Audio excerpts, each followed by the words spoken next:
Hi guys, welcome back to CMD in another video. You join me back at hothatches.co.uk HQ in familiar territory. Today I'm here to film this very nicely spec'd BMW M2 Competition.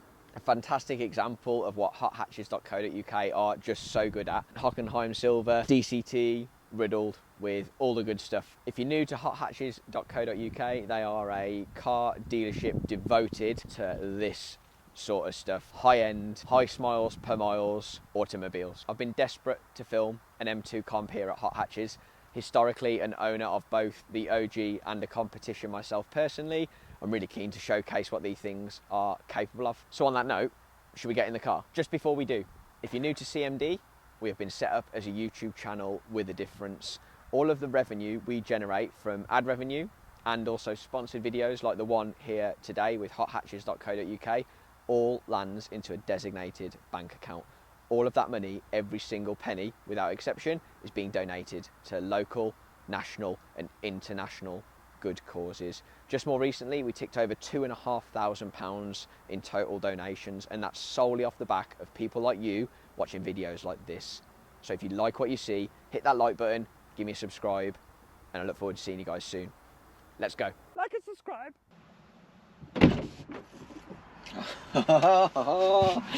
Hello. Well, it is nice to be back in an M2. Oh, it's been a while. It's like a home from home. Now, need to remember, this M2 Competition currently for sale has a ghost immobiliser. So, press start, put in the top secret code that you will not see, wait for the flashes,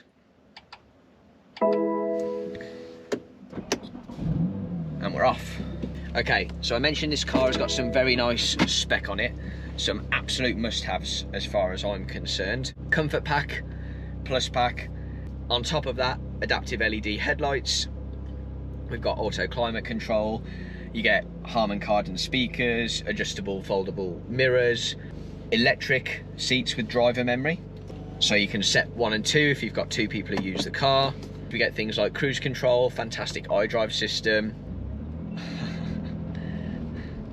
And I do think, I mean, my M2 comp was in Long Beach blue, and I have got a healthy or unhealthy obsession with that colour. I really have. But if there wasn't a Long Beach blue, it'd have been Hockenheim Silver. Let's just give you a few specs on the car. S55 unit in the front, 410 brake horsepower. Those things can be tuned up well and above that. The same unit produces 450 into a M3, M4 of the equivalent era. Twin turbo through a DCT dual clutch transmission gearbox drives the rear wheels.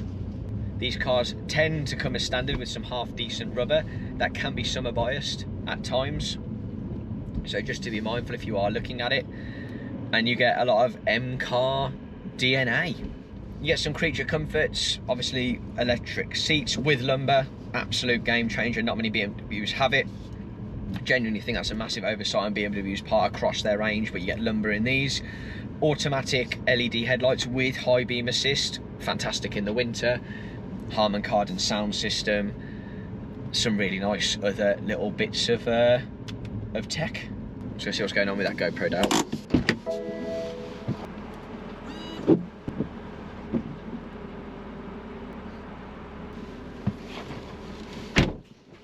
You can obviously drive it as a automatic, like I mentioned, DCT box, but there's also a lot of adjustment in an M2 Competition that helps with the drivability on a day-to-day basis. You can adjust the velocity of the gearbox through a toggle that's just down here by the gearbox, along with the engine response and the steering feel. Now, I'll put my cards on the table. The steering feel for me doesn't really benefit anyone. If you go into Sport or Sport Plus, it essentially just makes it heavier, which I'm not a fan of. A large majority of people sort of program their M1, M2 buttons, which you can do on this car. So there's simply one button and then your pre-adjusted settings will be there. Historically in my car, my M1 was my day-to-day, which was everything relaxed, super low, on the premise that it was my commuter, it was my daily driver, and it saved me pushing 3 or 4 buttons. I could just push 1 to get everything nice and lax. And my M2 was attack mode, MDM, aggressive gearbox, aggressive engine, light steering, normal steering as it was deemed. But everyone has their preferences there, and the beauty of those buttons is you can adjust those preferences. As a daily driver, I feel like they're great. They certainly get some attention. I feel like if you know, you know.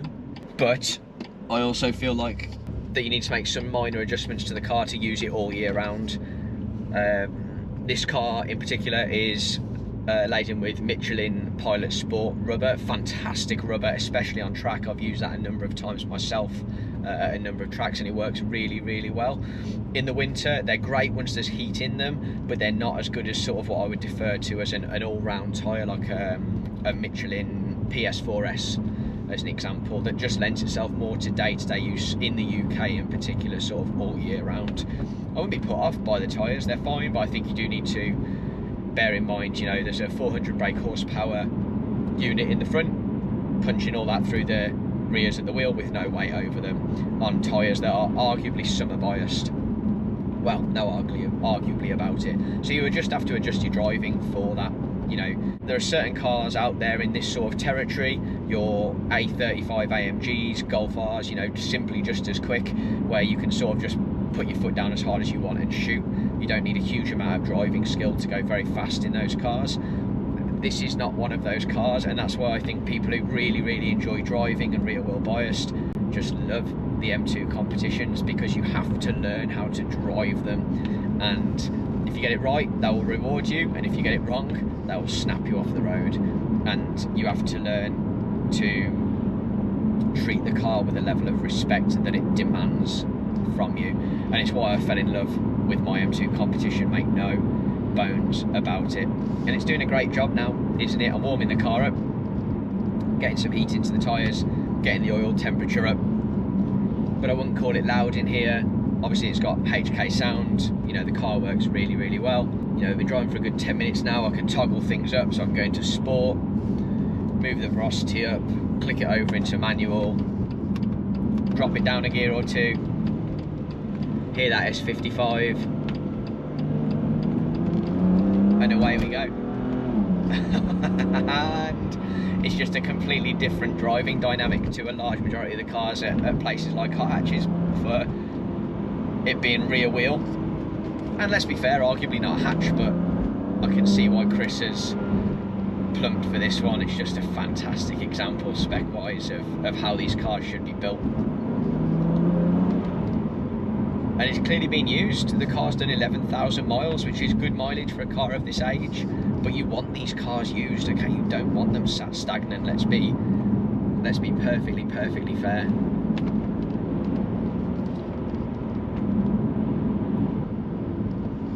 You know, we get the burbles, we'll give it a bit of Sport Plus. Listen to that.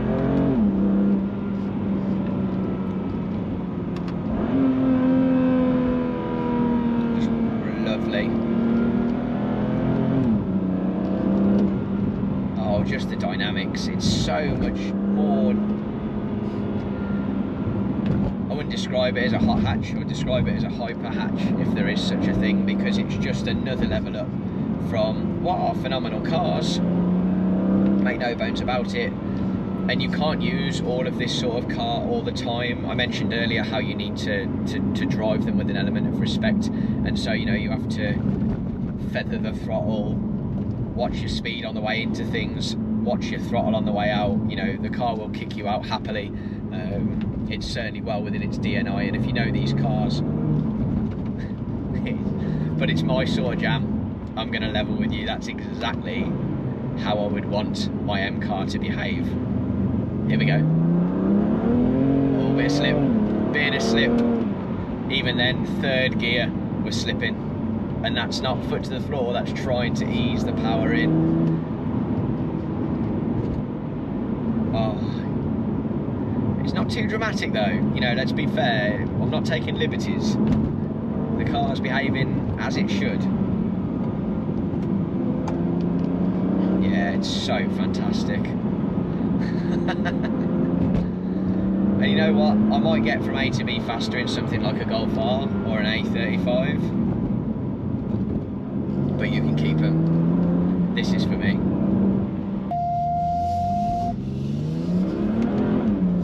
Find yourself short shifting in the winter just to try and hold a bit of traction. Another fantastic piece of kit this car has on it, must have spec for me, speed limit display. It's an option, but it's a very, very valuable one. If you've ever driven one of these cars, you'll know exactly why. Oh yeah. It's just that engagement that you don't get elsewhere, that it makes you ask why. Why would I drive anything else? and you know what? I was concerned that when I drove this I would regret selling mine, which was a number of months ago now, and those concerns have been realised. Absolutely phenomenal. I defy anyone to find a car in this space that does it better. Listen to it. And if you want to know more about my previous M2 and the journey I went on with that car, including modifications and road trips and everything else, be sure to check out the M2 Competition playlist on the channel. I'll put a link up there now.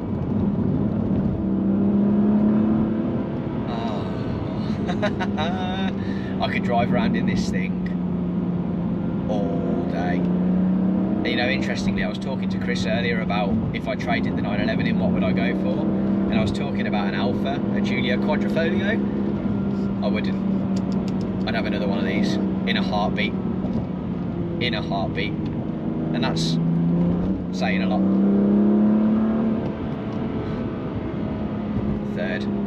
Third gear is such a great B-road gear. Oh. Yeah. The want is real. And these things come fantastic out of the box. I spent a lot of time modifying mine, but there was times where I genuinely thought, why? It is so good just as stock that you can just buy it and live with it, and it's a great car. Right, I'm going to wind it down, come out of all the modes, bring the gear shift, pop it into auto, and let the car stroll me back into to hot hatches. If you are seriously having a look at these, I'm yet to meet an owner who regretted the purchase. Out of a junction, you know, car will take care of you, even in the winter. It's just effortless. It really is. It just shows you that BMW and the M division really are at the pinnacle at what they do. It's just a phenomenal car. I can't speak highly of them enough. That's it for me on this one, guys. I hope you enjoyed finding out about this M2 competition that's presently for sale at Hot Hatches. If you want to know more, be sure to contact Chris and he'll gladly explain why this car is just as good as it is if this video hasn't done it for you. Huge thank you to Chris and the team, and for you guys for tuning in to what is episode 12 of this series, which is just unthinkable. Thank you so much for tuning in. I look forward to seeing you guys soon. Cheers.